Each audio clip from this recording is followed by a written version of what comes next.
Ali Jones on BBC Radio Oxford. So, as I said, we're spending the next hour sharing your memories of Bill Heine. The former BBC Radio Oxford presenter died last night, 17 months after being diagnosed with terminal leukemia. BBC Radio Oxford's Martin Eastaugh looked back at his life. Well, Gordon Brown is the Prime Minister. He's here in the studio with me. Mr. Prime Minister, welcome to the city of dreaming spires. Yes. Back in Oxford. What's it like being Prime Minister at a time of economic chaos? Well, my first priority... Unmistakable on the air and unmistakable on the streets of Oxford. With his diamond white moustache and shock of white hair, Bill loved to play up to his self-styled role as a mischief maker and provoker of the establishment, and was never afraid to ask the difficult questions to people with the power. To reduce his pension entitlement. Well, it doesn't seem like he is prepared to reduce his entitlement, and in effect what he's doing is putting two fingers up to you and everybody else. Do you sometimes feel impotent? I think, when you're dealing with private companies... Born and raised in the US, Bill attended a military academy before going on to study and work in Washington, D.C., rubbing shoulders with some of the most powerful people on the planet. He first appeared in Oxford during the 60s as a student and decided to make the city his home and to leave his mark upon it.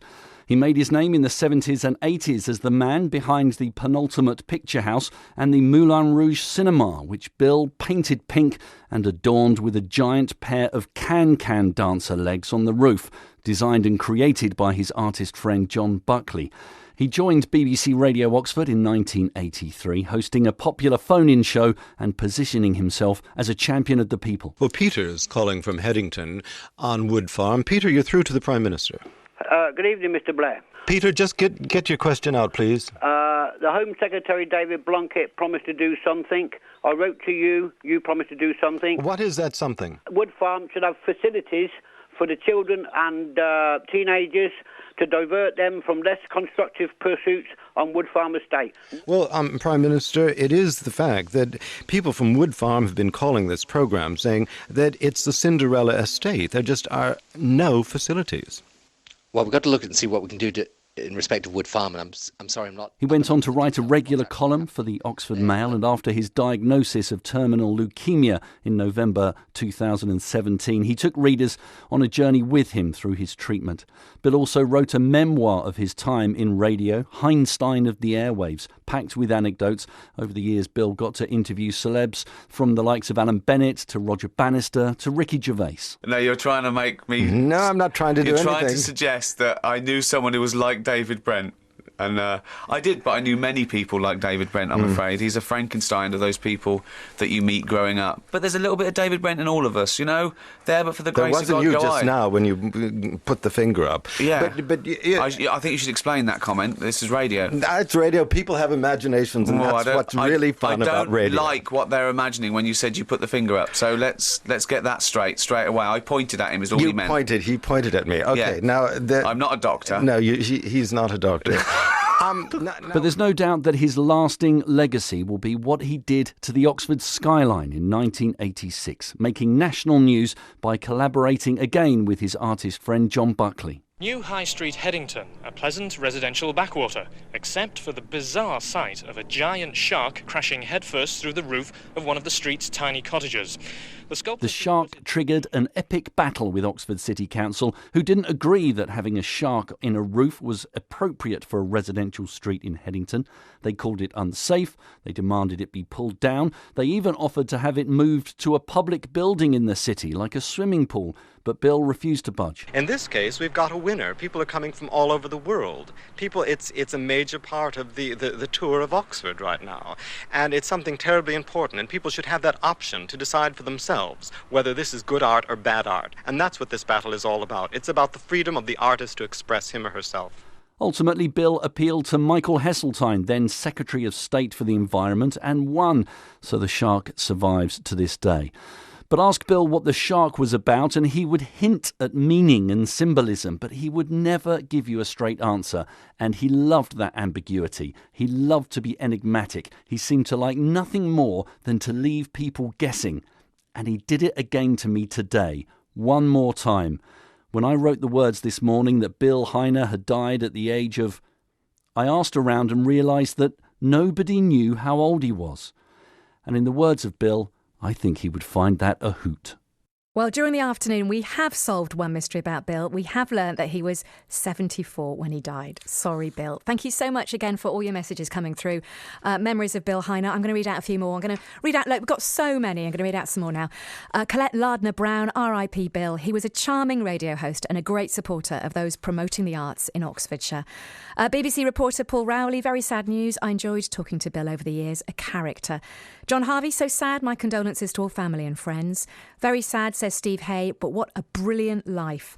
And we're going to be hearing more memories of that very soon. Debbie Hallett, we knew it was coming, but still, R.I.P. You did a good job here. And Grungy, sad to hear the news about the death of Bill Heine. He was always friendly and approachable when I spoke with him. And his writings regarding his cancer were always open and honest. He also gave Oxford one of its iconic sites, which we will be talking about later on as well. It's 13 minutes past 6. BBC Radio Oxford. Your time saver travel. And let's get the latest on the roads. Here's Mark.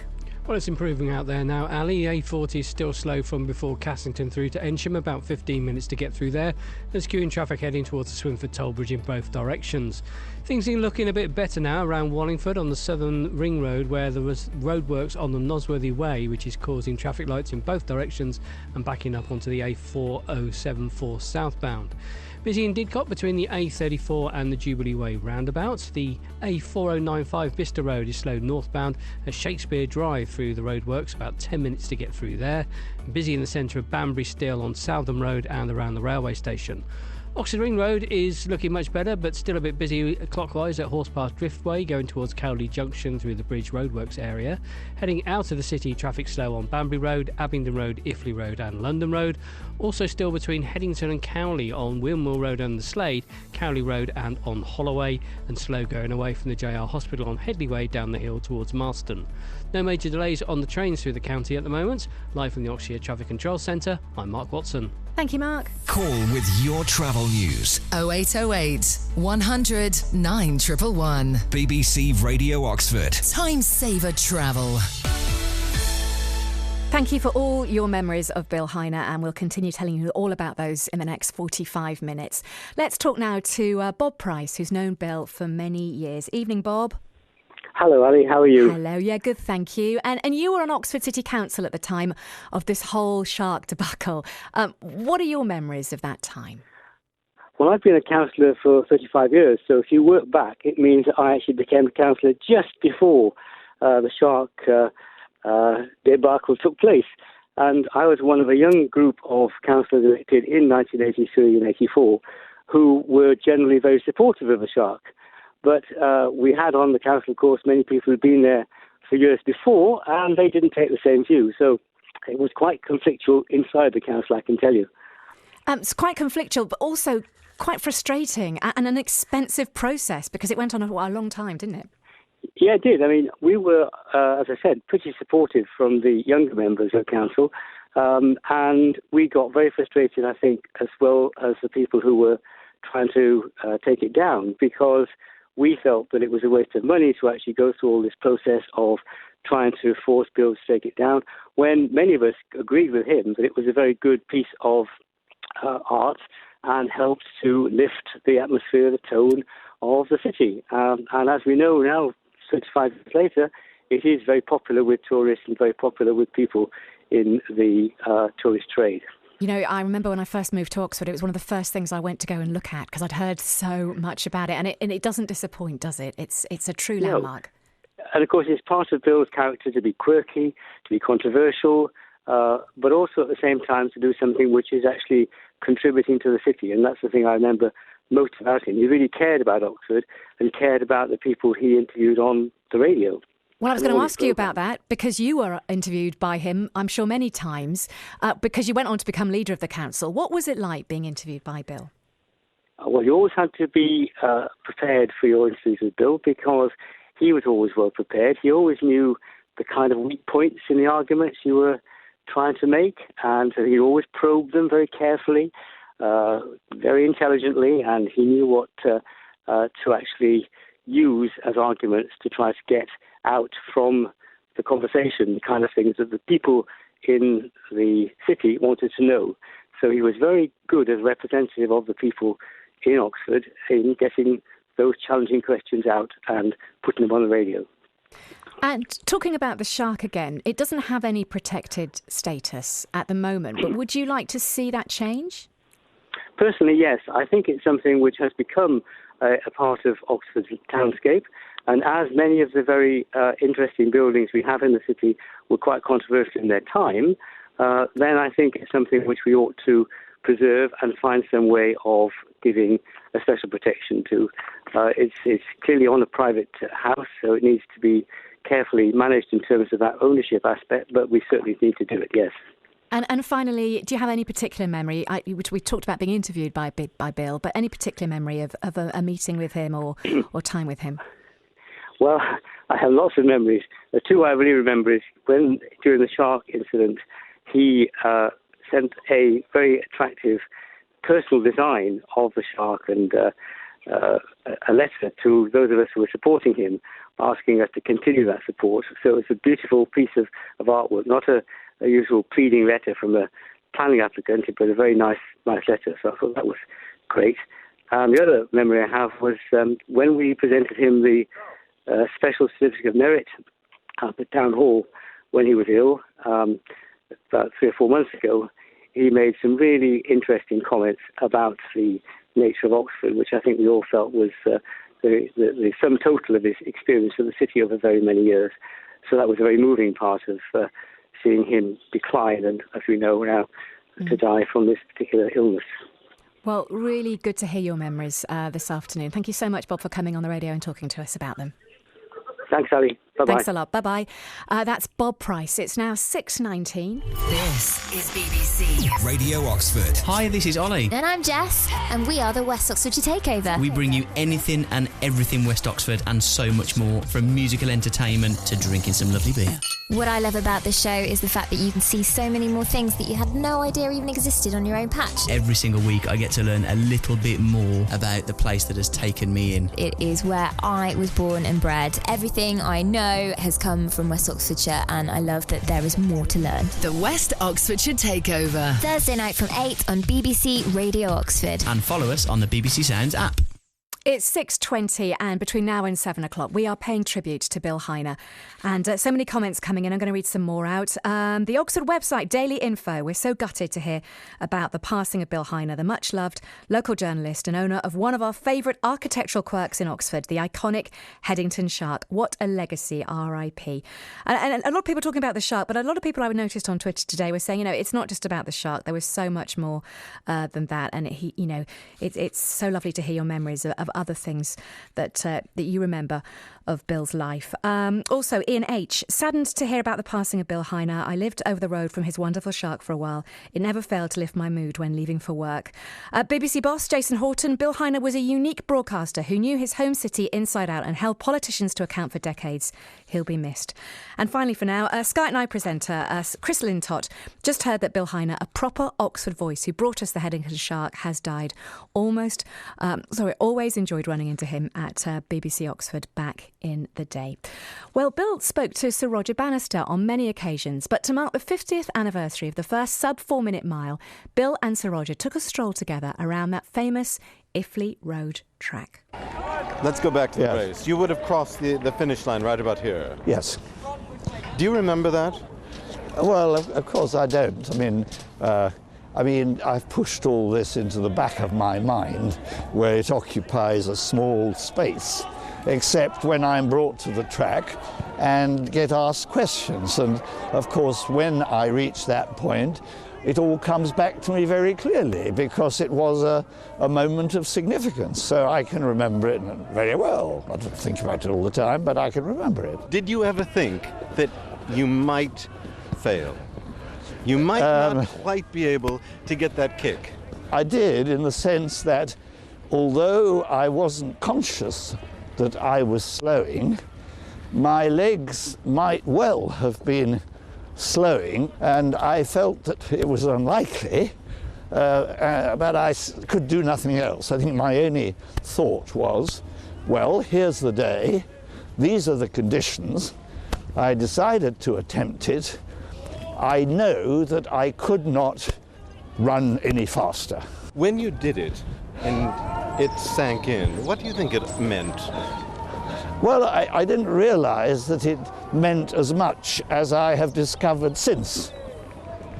I mean, I wasn't quite sure how important it would be. There were only, I think, 1,200 people here, although the people who come up to me now and genuinely believe they were there, had they been there, they wouldn't have fitted into Wembley Stadium. Bill Heine talking to Sir Roger Bannister, and we're paying tribute to him here on BBC Radio Oxford until 7 o'clock tonight. More messages coming in. Layla Moran MP, very sad to hear of the death of Bill Heine. He was a unique and warm person and incredibly supportive of me when I was a candidate and then an MP. His heart was in the community, and Oxford will be a less colourful place without him. Simon O'Neill, so sad to hear Bill Heine has died. Oxford's marvellous American friend, and mine too. He deserves to be remembered for so much more than the Shark House. God bless Bill. Tim Hughes from the Oxford Mail, terribly sad to learn this morning of the death of Oxford Mail columnist, broadcaster and all-round eccentric Bill Heine. The term legend is thrown around all too easily these days, but he really was a legendary figure, a true Oxford icon. Well, now let's talk to Tim Bearder, who joins us on the line now. Evening, Tim. Evening. Hello. Now, you worked with Bill for many, many years. Tim was the early breakfast presenter here and the former host of our local music show, BBC Introducing. You loved taking the mick out of Bill, didn't you? Bill seemed to enjoy the attention, didn't he? Yeah, Bill, he had an ego, and even if you were taking the mickey out of him, he'd like nothing better than actually being in the crosshairs.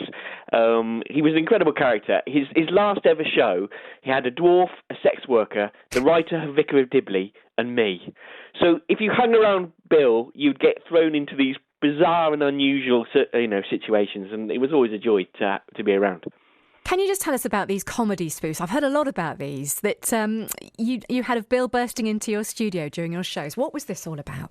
Well, it sort of became a running thing that we did every week because I would listen to Bill as I was preparing the show through the week, and he'd always be on at lunchtime and then he was on at drive time, and he would just say the most bizarre and random things because he'd always be provoking a response. And he'd go, "Have you ever done that with a tulip?" Or what does it matter if flour gets in your hair? And just sort of like absolutely bizarre, random things. You'd be like listening, and you go, "What on earth is he talking about? What's going on here?" And then I cottoned on to the fact that you could clip him out and then make bizarre sort of sketch comedies with and put him totally out of context, and it would mean a completely different thing. So we did this, and the sort of idea was he'd burst into the studio when I was playing a song, and they'd have a little word with me and Dave, who were the hosts of the show, off air. But this was like we'd secretly leave the mic on so that the audience were listening to these kind of bizarre exchanges. Well, you've described it beautifully. Let's actually have a listen to one. I don't know if you remember this from Halloween. Are you ready to hear this again? Okay, let's do it. BBC Oxford's aged-old drive time presenter, and he gets really worried at times like Halloween. He's like one of those dogs on bonfire night, all nervous and paranoid. Tim Bearder, things are going wrong. Hello, Bill. Things are going wrong. Right. It's all kicking off. What's happened, Bill? A lot of difficulties happening out there. Where? Over 20 people have gathered outside our doors. There's not 20 of them. It's not a good thing. These secret kind of animals. They are trick-or-treaters, Heine. Animals. There's a lot at risk here. What do you want me to do? Go to town on them and shoot them down. Maybe there's a secret Hitler. A secret Hitler? What, amongst the trick-or-treaters? Are you crazy? Yes. Bill, go and settle down, have a cup of coffee, and they'll be gone by the time you leave. Cup of coffee. That's right, a cup of coffee. Cup of coffee. Times have changed so radically since the 60s. I know, Bill, I know. Tim, do you remember making that one? Yeah. Every day, every week he'd come in and go, Tim, what have you done for me? What have you done to me now? What have you done? He was like obsessed with them. It became a thing. So we played them on his last show. There's hundreds of them because we played them every week for about 12 years. Wow. Yeah. There's a lot there, isn't there? And you say he loved them. He really looked forward to hearing them every week then. Did you ever think you ever overstep the mark or not? Well, yeah, I have set the mark on a weekly basis on my radio show because we didn't get many listeners, so no one was there picking me up on it. But we tried to set the mark, overset the mark. But Bill loved that. That was where me and Bill bonded. Yeah, he was sort of anti-disestablishment. You know, he hated authority, and he was really against the management. So like his desk would be piled high with papers and a complete mess, and the boss would come in every week and go, "Bill, what on earth is going on here?" And go, "Oh no, I will get round to it. I'll get round to it." And he was just like completely a law unto himself, which is a bit like me. Which you both loved, I'm sure. Listen, really good to hear your memories of Bill, and thank you so much for taking the time to talk to us, Tim. Thank you. That's Tim Bearder. It's 6:28. More memories coming in. Chris, I would have loved to have been inside Bill Heine's brain the moment his idea came to be an idea. It's not just art, it's a symbol of eccentricity, human spirit and inventiveness. I salute you, Bill Heine. Dave Morris, sad to hear of the death of Bill Heine, who created one of my favourite works of art. It looks like a shark in the roof of a small Headington home, and it is as wonderful as the story of its creation and creator. R.I.P. Keep them coming. 0808 100 9100. 81333 on the text. Start your message with the word Oxford, and you can tweet us at BBC Oxford. It's nearly 6:29. BBC Radio Oxford. Your time saver travel. And let's get the latest on the roads. Here's Mark. We're just hearing that on the A40, one lane is closed between Thornhill Park and Ryde and the Headington roundabout westbound due to a collapsed gully.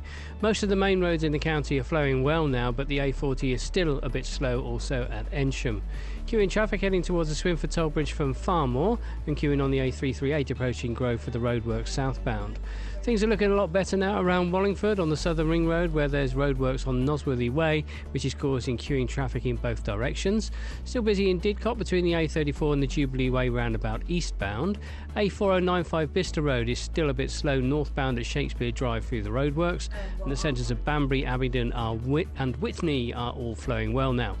Oxford Ring Road is still busy clockwise at Horsepath Driftway going towards Cowley. Heading out of Oxford, there is slow traffic still on Banbury Road, Abingdon Road, Iffley Road and London Road.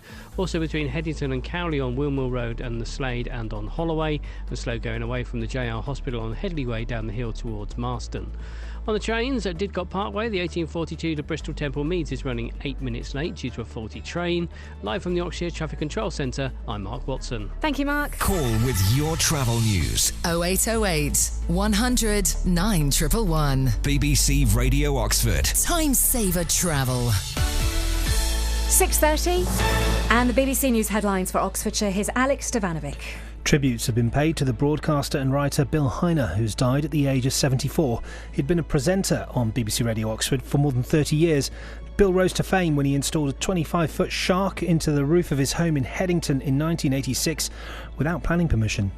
MPs are debating a bill that would require the PM to seek an extension to Article 50. The bill was approved by 312 to 311 votes, meaning MPs are debating Yvette Cooper's bill aiming to prevent a no-deal Brexit. An army chief has said a video showing soldiers firing at Jeremy Corbyn poster for target practice demonstrated a serious error of judgment. Brigadier Nick Perry said the army was taking the matter extremely seriously and would fully investigate. Officers have arrested 2 men after an attempted theft of a cash machine in Abingdon. Police were called at 1:30 this morning to the BP service station in Vineyard. The ATM was damaged, but it was not stolen. And the Oxford and Cambridge boat race takes place this Sunday. The event is getting on board with efforts to reduce plastic pollution. Pubs along the Thames will be serving pints in reusable cups to try and reduce the event's environmental impact. Sharing your passion. BBC Radio Oxford. Sport. And with the sport, here's Selfie. Good evening, everybody. Oxford United forward Gavin White is back in training with the U's after a recent spell on the sidelines following an injury picked up while training with the Northern Ireland squad. White is expected to return to the side for Saturday's game at Walsall, but boss Carl Robertson will make a late decision on the fitness of striker Jerome Sinclair, who has struggled with a minor thigh problem. Jerome's not trained for 2 days, but we're expecting him to be back. He's not going to train today, he didn't train yesterday, he won't train tomorrow, but he'll train Friday and give us the opportunity for selection on the weekend.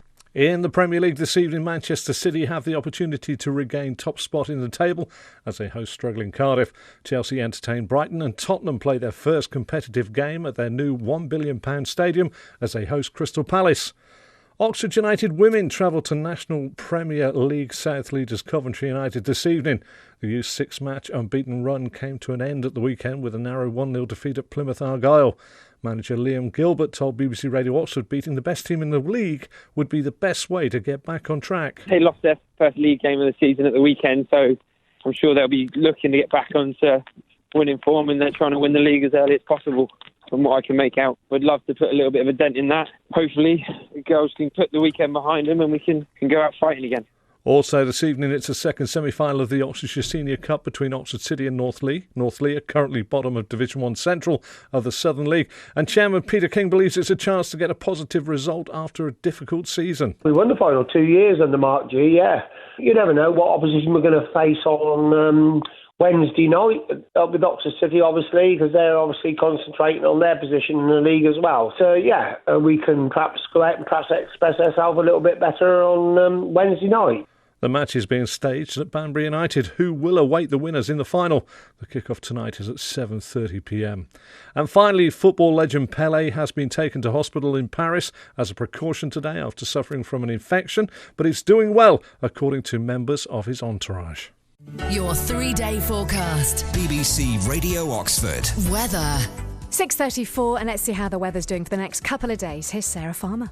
Thanks ever so much. Well, the risk that the odd sharp shower could catch us out through this evening and tonight, possibly with some hail and thunder in the mix.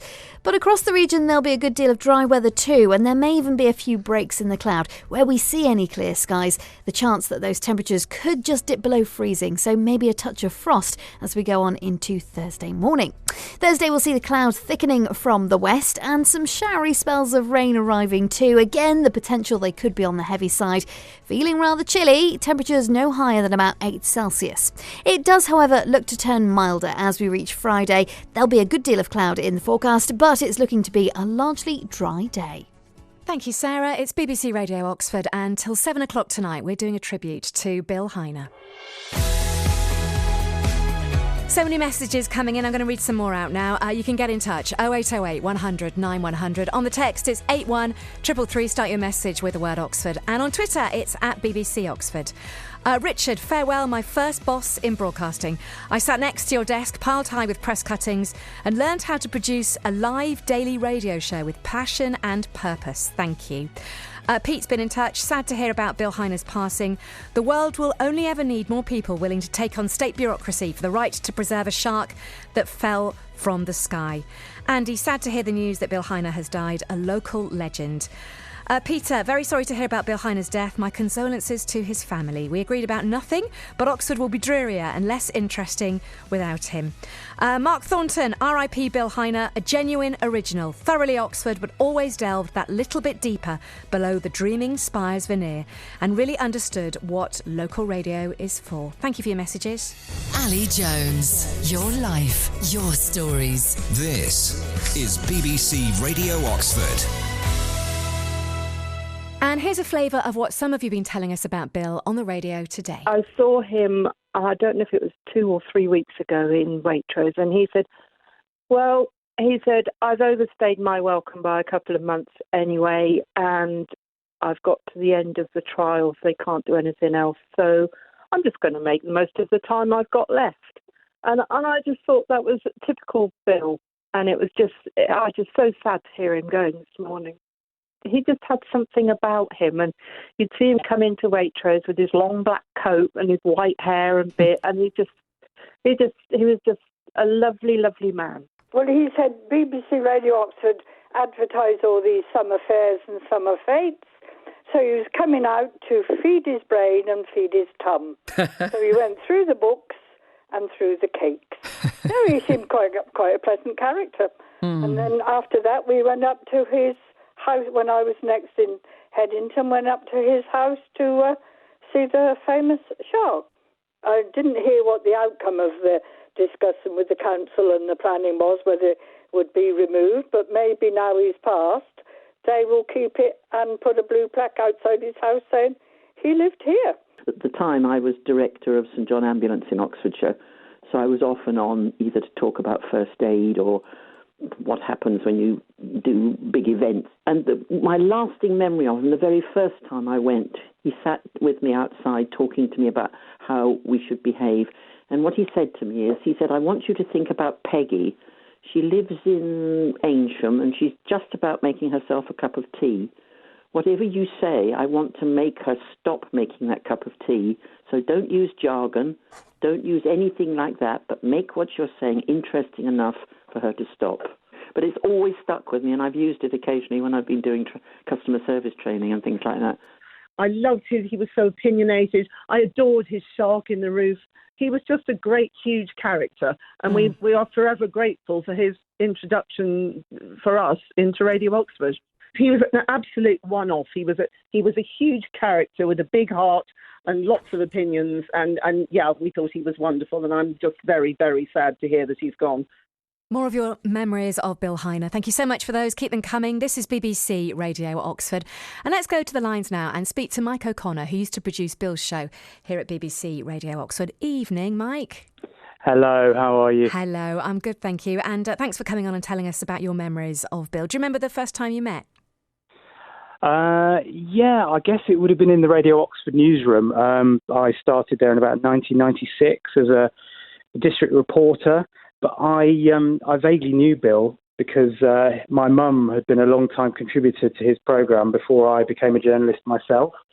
So we quickly said hello, and I ended up becoming his producer, I think partly because a lot of people were quite nervous of him. He was a big character in the newsroom, and I think they'd kind of run out of people who really wanted to do it. And when they asked me to do it, I was really up for it because I knew Bill well, and we already struck up a good relationship. So I think we took it on from there, and we had some really great times. And what was the programme that you actually worked on together? It was the lunchtime phone-in, so I think we were on air from 12 till 2, as far as I remember. And I have to say, Bill was the first big-name presenter I'd worked with. And I've gone on to work with several since.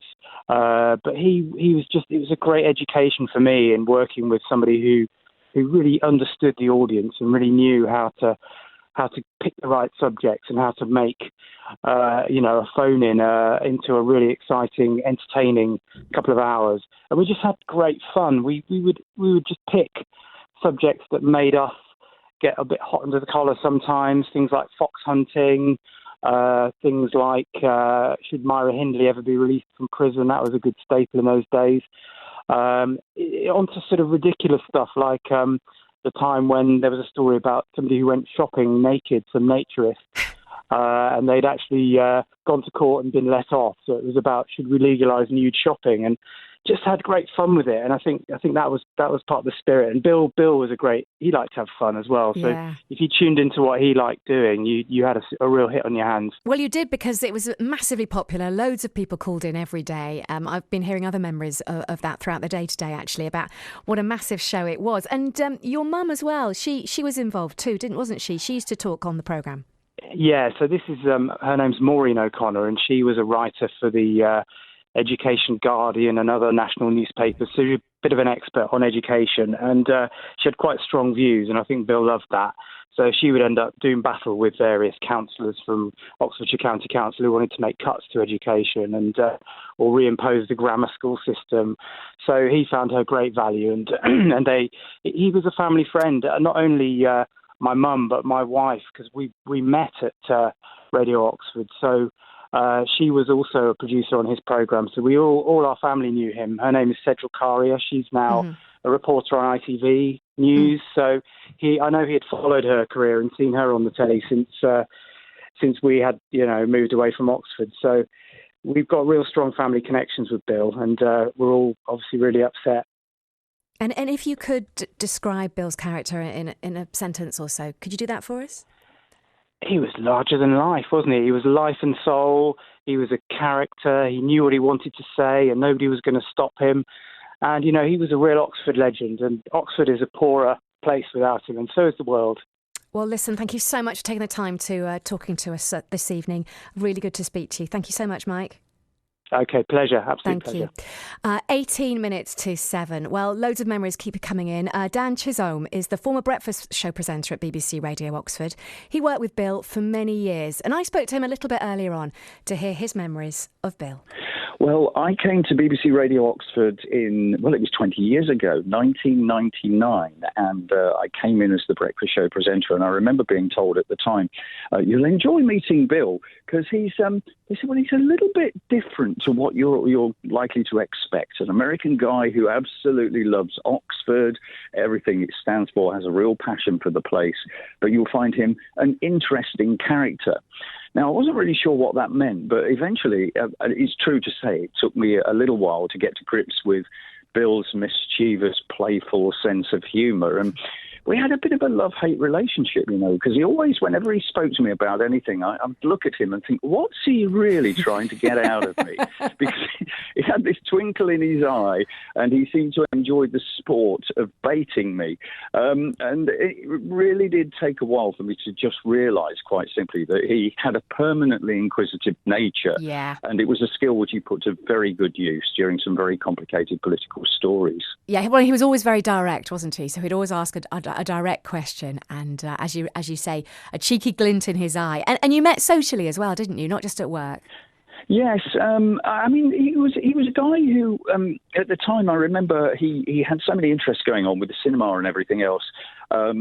It was really, really sort of hard to sort of spend much time with Bill socially, I found. But until, you get the occasional work to do, or you get somebody's birthday or whatever, and then Bill would come out, glass of red wine in the hand, and he was just such great value, such an entertaining guy. But one of the things which really struck me about him was his completely expansive and almost encyclopedic knowledge of almost everything you cared to talk to him about. He was just full of wisdom, full of wit, and I should have point out at this point, for those who didn't know him, a razor-sharp wit he had as well. He was unequivocally one of the most entertaining people I've been around. I thoroughly enjoyed his company. Oh, yes, definitely. And when you say about 20 years ago, so this was after the shark in his house situation. Oh, yeah, yeah. But I'm sure people still talk about it now, so they probably did 20 years ago, didn't they? Well, I've got a strange memory which brings us a little more up to date, which is long after I'd moved on from BBC Radio Oxford. And a friend of mine who was an Italian visitor to the UK for just really to take a look around Oxford for the very first time, she got in touch with me and said, will you show me around? So I said, yeah, of course, yeah. And so there we go, round, and we did lots of the sites and stuff. And I said, one of the things I must take you and show you is to see the shark. And she said, what do you mean? And I said, there's a shark in the roof of a house in Headington. And she was like, I'm sorry, I think that this must have got lost in translation. I said, no, a shark. And of course, you cannot begin to imagine the impact this had on someone when they saw this for the very first time. Yeah. And it is just the most incredible thing. And even now, I do remember about a year or so ago when I was just driving around the area, I thought I took a nice slow drive as I was going along the Headington Road just to make sure I took a little glimpse to see that it was still there. And it is. Of course, it is, yeah. And I mean, what an incredible legacy to have, never mind his work. Dan Chisholm talking about his memories of Bill Heine. It's 7:15 now. BBC Radio Oxford. Your time-saver travel. And let's see how the roads are doing. Here's Mark. Well, most of the main roads in the county are flowing well now, including the A40 at Ensham. Also on the A40, one lane is closed between Thornhill Park and Ryde and the Headington roundabout westbound due to a collapsed gully there. That's not causing any problems at the moment, but it will do in the morning as the workers go out to fix that problem. Traffic is clear now around Wallingford on the Southern Ring Road, where there's roadworks on Nosworthy Way. The A4421 is slow north of Bicester through the roadworks at Newton Purcell, and the centres of Banbury, Abingdon, Bicester, Didcot and Witney are all flowing well now. Oxford Ring Road is still a bit busy clockwise at Horsepath Driftway going towards the Cowley Junction through the Bridge Roadworks area, and heading out of Oxford, traffic still a bit slow on Abingdon Road and London Road, also between Headington and Cowley on Windmill Road, the Slade and on Holloway. No major delays on the trains through the county at the moment. Live from the Yorkshire Traffic Control Centre, I'm Mark Watson. Thank you, Mark. Call with your travel news. 0808 100 9111. BBC Radio Oxford. Time saver travel. We're paying tribute to Bill Heine till 7 o'clock tonight. Just reading out some more of these messages actually that keep coming in. Alan Cleaver, sorry to hear of the death of Bill Heine, who achieved fame for sticking a shark in his roof. There was a serious point behind it. I once asked him if the fiberglass shark meant his roof leaked when it rained. God, yes, he said, by the bucket load. We're going to speak to somebody else now who used to work with Bill, and that's Pippa Shane. She's on the line now. Hi there, Pippa. Hello, Ali. What Hello. sad news. Really sad So news, sad. but some wonderful memories coming out here over the airwaves and on the internet as well. And you used to work with Bill, not just as a presenter here, but you produced him as well. Can you just share some memories? I did. Well, do you know what? Actually, the very first time that I came down to do some work for BBC Oxford, before I ever even started my career there, I interviewed Bill outside the Shark House. So he was one of the very first people that I met. And then years later, when I decided to leave, I was producing his programme. And I produced that for about 3 to 4 years. I think it was on the afternoon all-speech programme that we did. And so, wow, lots of memories. So one of the main memories I have of him, which has nothing to do with the radio, but every day he used to turn up in his car, which was rammed full of things that he found. You know, that never changed, because that's very recent that happened as well. Really? Yeah. Jumper sales, boot sales, wherever he'd been. It was like he couldn't resist treasures that he'd found. and I think he was like that with people as well. He found people really fascinating and loved their stories as well. And he was controversial, that's for sure. And at times, tricky to work with because he liked to fly so close to the edge. And so trying to manage him on air was he was a live wire, but that brought its own sort of excitement as well, because he wasn't dull at all. He really wasn't dull. And he was a lovely person too. And I think actually, apart from the shark in his roof that the people will remember him for, they'll probably remember him on air and interviewing people, say from the council or places of power, and trying to push them, get answers and things like that, and fighting people's corners as well. I think a lot of people have said that today, and not afraid to ask difficult questions, but also very funny. Yeah. Did you have experience of that? Yeah, on a day-to-day basis, very funny. We were working in a very stressful environment, trying to get a programme on air in a very short space of time. So sometimes there wasn't time for a lot of laughter, but just like random things. I can't think off the top of my head of anything, but there was fun, there was laughter as well, and particularly actually in the years before when I was presenting on air, and I would happen to kind of just have a chat with Bill off air or on air, then a lot more fun. That was seeing the real sparkle in his eyes. Yeah. And even the interview that I did with him outside the Shark House, he was charming and he was lovely and he was funny then as well. Just such a huge, huge character. And actually I think it must be a couple of months ago now, I sent him an email saying that I was so sorry to hear he was so poorly. And I reminded him that he was one of the first people that I interviewed in my career there, and then the last person that I worked with there. So there was a kind of a real beginning and an end that he was involved in. And he sent such a lovely email back that I'll treasure, because that was a real connection. And Pippa, at that stage, I think he hoped.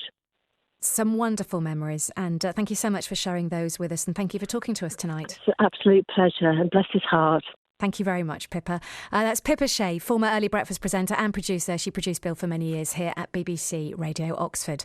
Now, BBC Radio Oxford's Marcos was working here when Bill Heine first started in radio, and he told me earlier about those times. Well, first of all, I must say I'm very sad to hear of his passing. It's a very unhappy day for all of us, but we look back on with great memories of Bill. It was a strange time because Radio Oxford wanted to do something different. They were very keen with the idea of a phone-in. That was going to be the big idea. And actually there was a journalist who worked for the Oxford Mail, and the idea was to get him, he used to write these very provocative articles, and to get him to come in and do a phone-in. At the same time, in the background, you had this man called Bill Heine, who'd as you know, put this shark in his roof. And he was appearing and getting quite a big reputation in the free newspapers, not in the Oxford Mail. And anyway, they got in this other man, and it didn't go too well. So the idea was, wow, what are we going to do? And they kept seeing these free newspapers with this man, Bill Heine, on the... Well, actually, why don't we try him? And that's how it started. And Bill hadn't really done radio before then, and he came in, and he was an amazing and instant hit. Now, can you give us a sense, because that phone-in was massive, so you worked on it. Yeah. It was, if you could just explain to us the number of calls that came in and the passion for the people that were ringing up. Yeah, I mean, I was a researcher for Bill. The thing about Bill was anybody that had a problem, say they'd been sent a gas bill which was like £3,000. Oh, what shall I do?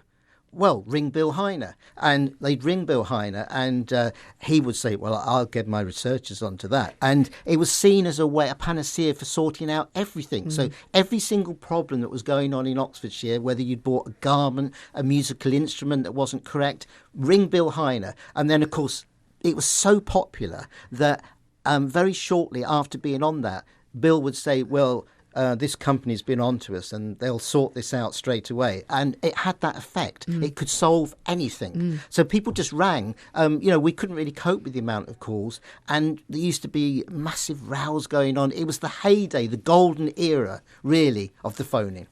And do you remember the first time you met him, or even maybe not the first meeting, but your memories of him and what it was like to work with him? Yeah, I mean, I remember meeting him years and years ago because, as you know, in another life, I'm a flamenco artist, and Bill was very keen on that kind of thing, so I met him then. I came into contact with him very close. One of my first memories was working with a producer who was his producer at the time, Yanis Daras, who was a conductor, very stern man, and I used to learn how strict Yanis would have to be with him because Bill, had a mind of his own. He always wanted to do what he wanted to do. To produce him was extremely difficult. I mean, you could work on a number of ideas and he would come in and just say, we're not doing any of that. So everything went out the window and you had to start again. So you say, I don't like that. So you had to be aware that could possibly happen. And once you knew that would happen, but I guess it was quite exciting as well working with him because you never quite knew which way the programme would go. Yeah, I mean, when I first started, he had a top producer who moved here to Oxford from Radio 4, a very strict lady that tried to produce him, and then she would say to us, right, well, this is what you've got to do. I'm going to leave you now this afternoon to get on with this. And you'd always be thinking, yeah, but he'll come in and say, I don't like that. We need to do something else. And that was the beauty of Bill, And, I mean, he's got a massive resonance with people throughout Oxfordshire. You could say that he's probably the most famous person that's ever worked on Radio Oxford. Yeah, I think you're probably right. And of course, before that, he had a career in Washington as well, didn't he? Yeah, he did. He was always... One thing about Bill, he was very keen to drop names, about having dinner with Bill Clinton and going on freedom marches with Aretha Franklin or living in Cuba or Peru and all of this. He was very keen to always get that in. And in recent times, he did go out and do some great work in other countries to help people. It is a passing of one of the greats of radio. Mark Hoss paying tribute to Bill Heine. BBC Radio Oxford. Your time saver travel. And with the latest on the roads, here's Mark. On the A40 in Headington, one lane is closed between Thornhill Park and Ride and the Headington roundabout westbound due to a collapsed gully. All of the main roads around the county are flowing well now, except the A4421, which is still slow north of Bicester through the roadworks at Newton Purcell. Oxford Ring Road still a bit busy clockwise at Horsepath Driftway going towards Cowley Junction over the Bridge roadworks area, and heading out of Oxford, traffic's all flowing well now. On the trains at Didcot Parkway, the 1856 to Swansea is running 10 minutes late. Live from the Oxfordshire Traffic Control Centre, I'm Mark Watson. Thank you, Mark. Call with your travel news. 0808 100 9111. BBC Radio Oxford. Time saver travel. So we'll just finish with another tribute that's come in today. Susan Brown, leader of Oxford City Council, very sorry to hear the sad news this morning that Bill Heine has died. As someone who grew up in Oxford, Bill was a major figure in local life for so many years. He will be missed. Let's finish with talking about the shark. So when Bill Heine installed a giant shark into the roof of his house in Headington, he started a 6-year battle with City Council planners. The shark made national news. Have a listen to this report made by BBC Radio 4 back at the time. New High Street, Headington, a pleasant residential backwater, except for the bizarre sight of a giant shark crashing headfirst through the roof of one of the street's tiny cottages. The sculptor who put it there, John Buckley, says the flash of inspiration came the day the Americans bombed Libya. The message of his work: you never know what's going to drop in and shatter your domestic bliss. John remembered the first reaction of passers-by. The postman dropped his bike and went and dashed home to get his wife because he thought it was an accident. And from one man saying that he felt it was a sad statement that he'd been in 2 world wars and he found that this image was quite a sad image. So it was affecting people in so many different ways. I mean, mothers were actually creating myths in the street for their children about being washed out to the sea. I mean, it's wonderful. The man who has to live with the shark, Bill Heine, argues that art should be taken out of the art galleries and go to the people. In this case, we've got a winner. People are coming from all over the world. It's a major part of the tour of Oxford right now. And it's something terribly important, and people should have that option to decide for themselves whether this is good art or bad art. And that's what this battle is all about. It's about the freedom of the artist to express him or herself. Judging from the reaction of Bill's neighbours, most of them agree with him. Estate agent Peter Messenger, who's moved in since the shark appeared, has used the big fish as a selling point for the area. We did deliberately feature it in at least one set of particulars when we were advertising a house in the street, and I'm fairly certain that it acted as a boost to the price. And along here at number 21, Mrs. June Whitehouse, a pillar of the Residents' Association, has changed the name of her house to Shark View. She believes the council is simply making a fool of itself. I've been to full council meetings and the arguments will go on for a couple of hours as to whether it's a roof of art, is it a roof extension, who is actually living in it, how many windows does it have if it's a roof extension. And I feel that all this is completely unnecessary. It's not caused any of the problems that people feared in the first instance. City councillors who are fighting the fish politely declined to comment today. But the shark's owner, Bill Heine, is certain he'll win. And he did. He did appeal and he won. So the shark survives to this day. Thank you so much for all your messages today. Radio, on Freeview and on BBC Sounds. This is BBC Radio Oxford.